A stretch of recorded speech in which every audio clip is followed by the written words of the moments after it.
ذوالحج شروع ہوتے ہی ایک ایسا عمل جس سے نبی صلی اللہ علیہ وآلہ وسلم نے منع فرمایا، لیکن اکثر لوگ لاملی میں یہ غلطی کر بیٹھتے ہیں۔ آئیے جانتے ہیں اس حدیث مبارکہ میں۔ بسم اللہ الرحمن الرحیم۔ ام المومنین حضرت سلمہ رضی اللہ تعالیٰ عنہما فرماتی ہیں، جب ذی الحج کا مہینہ شروع ہو جائے تو قربانی کرنے سے پہلے اپنے بال یا ناخن نہ کاٹو۔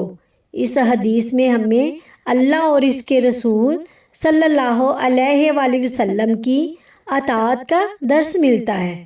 قربانی صرف جانور ذبح کرنے کا نام نہیں، بلکہ یہ مکمل فرما برداری، تقوی اور سنت پر عمل کا پیغام ہے۔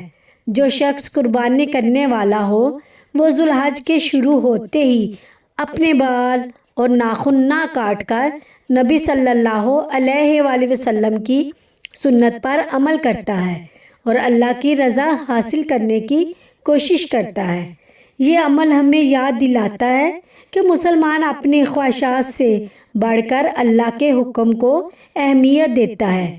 چند دن صبر کرنا دراصل عبادت اور محبت رسول صلی اللہ علیہ وآلہ وسلم کی علامت ہے۔